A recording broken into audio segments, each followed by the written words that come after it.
ಸ್ನೇಹಿತರೆ, ನಿಮಗೊಂದು ರಿಯಾಲಿಟಿ ತೋರಿಸ್ಲಾ? ನೆನ್ಪ್ ಮಾಡ್ಕೊಳ್ಳಿ, ಒಂದ್ 10-15 ವರ್ಷದ ಹಿಂದೆ ನಿಮ್ಮತ್ರ 100 ರೂಪಾಯಿ ಇದ್ರೆ ಒಂದು ಚೀಲ ತುಂಬ ತರಕಾರಿ ತರ್ತಿದ್ರಿ ಅಥವಾ ಇಬ್ರು ಆರಾಮಾಗಿ ಸಿನಿಮಾ ನೋಡಿ ಬರ್ತಿದ್ರಿ. ಆದ್ರೆ ಇವತ್ತು ಅದೇ 100 ರೂಪಾಯಿ ತಗೊಂಡು ಹೋದ್ರೆ 1 ಕೆಜಿ ಒಳ್ಳೆ ಟೊಮೆಟೊ ಕೂಡ ಸಿಗಲ್ಲ. ಯಾಕೀಗೆ?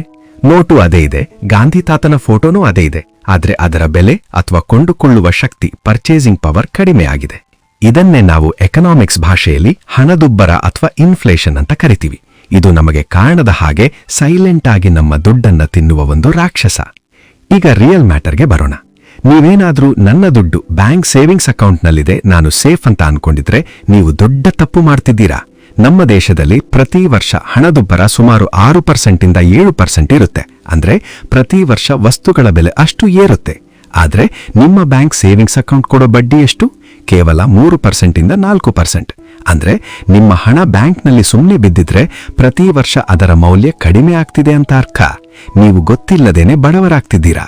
ಈ ಹಣದುಬ್ಬರವನ್ನ ಸೋಲಿಸಬೇಕು ಅಂದ್ರೆ ಒಂದೇ ದಾರಿ, ಅದೇ ಹೂಡಿಕೆ ಅಥವಾ ಇನ್ವೆಸ್ಟ್ಮೆಂಟ್. ತುಂಬಾ ಜನರಿಗೆ ಹೂಡಿಕೆ ಅಥವಾ ಶೇರ್ ಮಾರ್ಕೆಟ್ ಅನ್ನೋ ಪದ ಕೇಳಿದ ತಕ್ಷಣ ಭಯ ಆಗುತ್ತೆ. ಅಯ್ಯೋ, ಅದು ಜೂಜಾಟ ಕಣ್ರಿ, ನಮ್ ದುಡ್ಡೆಲ್ಲ ಮುಳುಗೋಗುತ್ತೆ ಅಂತ ದೂರ ಓಡ್ತಾರೆ. ನಾನೊಂದು ಸಿಂಪಲ್ ಎಕ್ಸಾಂಪಲ್ ಕೊಡ್ತೀನಿ ಕೇಳಿ. ನೀವು ಕಣ್ಣು ಮುಚ್ಕೊಂಡು ಟ್ರಾಫಿಕ್ ಇರೋ ರೋಡ್ ಕ್ರಾಸ್ ಮಾಡಿದ್ರೆ ಆಕ್ಸಿಡೆಂಟ್ ಆಗೋದು ಗ್ಯಾರಂಟಿ. ಹಾಗಂತ ನೀವು ರೋಡ್ ಕ್ರಾಸ್ ಮಾಡೋದೇ ಇಲ್ವಾ? ಇಲ್ಲ ಅಲ್ವಾ? ಅಕ್ಕಪಕ್ಕ ನೋಡಿ, ಸಿಗ್ನಲ್ ನೋಡಿ ಹುಷಾರಾಗಿ ಕ್ರಾಸ್ ಮಾಡ್ತೀರಾ. ಹೂಡಿಕೆ ಕೂಡ ಹಾಗೇನೆ. ನಿಮಗೆ ಯಾವ ಕಂಪನಿ ಬಗ್ಗೆಯೂ ಗೊತ್ತಿಲ್ಲದೆ ನಿಮ್ಮ ಫ್ರೆಂಡ್ ಹೇಳಿದ ಅಥವಾ ಯೂಟ್ಯೂಬ್ನಲ್ಲಿ ಯಾರೋ ಟಿಪ್ಸ್ ಕೊಟ್ರು ಅಂತ ದುಡ್ಡು ಹಾಕಿದ್ರೆ ಹೌದು, ಅದು ಜೂಚಾಟನೆ. ಆದ್ರೆ ಸರಿಯಾಗಿ ತಿಳಿದುಕೊಂಡು ಲಾಂಗ್ ಟರ್ಮ್ ಗೋಲ್ ಇಟ್ಕೊಂಡು ಮಾಡಿದ್ರೆ ಅದು ನಿಮ್ಮ ಸಂಪತ್ತನ್ನ ಬೆಳೆಸುವ ಒಂದು ಪದ್ಧತಿ, ಒಂದು ವಿಜ್ಞಾನ. ನೆನ್ಪಿಡಿ, ನೀವು ದುಡ್ಡಿಗಾಗಿ ಕೆಲಸ ಮಾಡೋದು ಸಾಕು, ಇನ್ನು ಮುಂದೆ ನಿಮ್ಮ ದುಡ್ಡು ನಿಮಗಾಗಿ ಕೆಲಸ ಮಾಡಬೇಕು. ಅದೇ ರಿಯಲ್ ಹೂಡಿಕೆ. ಹಾಗಾದ್ರೆ ನಮ್ಮ ದುಡ್ಡನ್ನ ಹಣದುಬ್ಬರಕ್ಕಿಂತ ವೇಗವಾಗಿ ಬೆಳೆಸೋದು ಹೇಗೆ? ಮುಖ್ಯವಾಗಿ 4 ದಾರಿಗಳಿವೆ. ಒಂದನೇದು ಎಲ್ಲರಿಗೂ ಗೊತ್ತಿರೋ ಫಿಕ್ಸ್ಡ್ ಡಿಪಾಸಿಟ್, FD. ಇದು ತುಂಬಾ ಸೇಫ್, ಆದ್ರೆ ಇದರಲ್ಲಿ ಸಿಗೋ ಬಡ್ಡಿ ಸುಮಾರು 6-7%. ಹಣದುಬ್ಬರವನ್ನ ಸೋಲಿಸುವಷ್ಟು ಇರೋದಿಲ್ಲ. ಟ್ಯಾಕ್ಸ್ ಎಲ್ಲ ಕಟ್ಟಾಗಿ ಕೈಗೆ ಸಿಗೋದು ಕಮ್ಮಿನೇ. ಎರಡನೇದು ಚಿನ್ನ. ಭಾರತೀಯರಿಗೆ ಚಿನ್ನ ಅಂದ್ರೆ ಎಮೋಷನ್. ಇದು ಕೂಡ ಒಂದು ಒಳ್ಳೆ ಹೂಡಿಕೆ, ಕಷ್ಟ ಕಾಲಕ್ಕೆ ಆಗುತ್ತೆ. ಮೂರನೇದು ರಿಯಲ್ ಎಸ್ಟೇಟ್, ಸೈಟ್ ಅಥವಾ ಮನೆ ತಗೊಳ್ಳೋದು. ಒಳ್ಳೆ ರಿಟರ್ನ್ಸ್ ಕೊಡುತ್ತೆ, ಆದ್ರೆ ಇದಕ್ಕೆ ದೊಡ್ಡ ಮೊತ್ತದ ಬಂಡವಾಳ ಬೇಕು. ನಾಲ್ಕನೇದು ಮತ್ತು ಅತಿ ಮುಖ್ಯವಾದದ್ದು ಶೇರ್ ಮಾರ್ಕೆಟ್ ಮತ್ತು ಮ್ಯೂಚುವಲ್ ಫಂಡ್ಸ್. ನೀವು ನಿಜವಾಗ್ಲೂ ಶ್ರೀಮಂತರಾಗಬೇಕು ಅಂದ್ರೆ ಬರೀ FD ಅಥವಾ ಚಿನ್ನ ಸಾಲೋದಿಲ್ಲ. ನೀವು ಬಿಸ್ನೆಸ್ಗಳಲ್ಲಿ ಹೂಡಿಕೆ ಮಾಡಬೇಕು. ಯೋಚನೆ ಮಾಡಿ, ಅಂಬಾನಿ, ಟಾಟಾ, ಬಿರ್ಲಾ ಅವರ ಕಂಪನಿಗಳು ಬೆಳೆದ್ರೆ ಆ ಕಂಪನಿಯಲ್ಲಿ ಹೂಡಿಕೆ ಮಾಡಿದ ನಿಮ್ಮ ದುಡ್ಡು ಕೂಡ ಬೆಳೆಯುತ್ತೆ. ಅದಕ್ಕಿರೋ ಅತಿ ಸುಲಭ ದಾರಿಯೇ ಶೇರ್ ಮಾರ್ಕೆಟ್ ಅಥವಾ ಮ್ಯೂಚುವಲ್ ಫಂಡ್.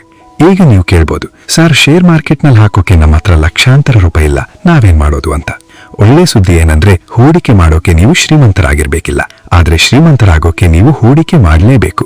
ನಿಮಗೆ ಗೊತ್ತಾ, ನೀವು ತಿಂಗಳಿಗೆ ಕೇವಲ 500 ರೂಪಾಯಿಯಿಂದ ಹೂಡಿಕೆ ಶುರು ಮಾಡಬಹುದು. ಹೌದು, ಮ್ಯೂಚುವಲ್ ಫಂಡ್ ನಲ್ಲಿ SIP ಅಂತ ಇರುತ್ತೆ. ಅಂದ್ರೆ ಪ್ರತಿ ತಿಂಗಳು ನಿಮ್ಮ ಸಂಬಳ ಬಂದಾಗ ಒಂದು ಸಣ್ಣ ಮೊತ್ತ, ಉದಾಹರಣೆಗೆ 1000-2000 ರೂಪಾಯಿ ತಾನಾಗಿಯೇ ಹೂಡಿಕೆ ಆಗುತ್ತೆ.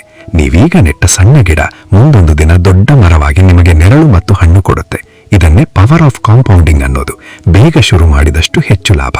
ಹೂಡಿಕೆ ಅನ್ನೋದು ರಾತ್ರೋರಾತ್ರಿ ಶ್ರೀಮಂತರಾಗುವ ಸ್ಕೀಮ್ ಅಲ್ಲ, ಅದೊಂದು ಲಾಂಗ್ ಜರ್ನಿ. ಇವತ್ತೇ ಆ ಜರ್ನಿ ಶುರು ಮಾಡಿ. ಈಗ ಒಂದು ಪ್ರಶ್ನೆ, ಈ 4ರಲ್ಲಿ FD, ಚಿನ್ನ, ರಿಯಲ್ ಎಸ್ಟೇಟ್, ಮ್ಯೂಚುವಲ್ ಫಂಡ್, ನೀವು ಯಾವುದರಲ್ಲಿ ಹೂಡಿಕೆ ಮಾಡಲು ಹೆಚ್ಚು ಇಷ್ಟಪಡ್ತೀರಾ? ಕಮೆಂಟ್ ಮಾಡಿ ತಿಳಿಸಿ. ಮುಂದಿನ ವಿಡಿಯೋಗಳಲ್ಲಿ ಮ್ಯೂಚುವಲ್ ಫಂಡ್ ಅಂದ್ರೆ ಏನು, ಅದರಲ್ಲಿ ಹೇಗೆ ಹೂಡಿಕೆ ಮಾಡೋದು ಅಂತ ಡೀಟೇಲ್ ಆಗಿ ಸಿಂಪಲ್ ಆಗಿ ನೋಡೋಣ. ಮಿಸ್ ಮಾಡಬಾರ್ದು ಅಂದ್ರೆ ಈಗಲೇ ಸಬ್ಸ್ಕ್ರೈಬ್ ಆಗಿ. Thank you.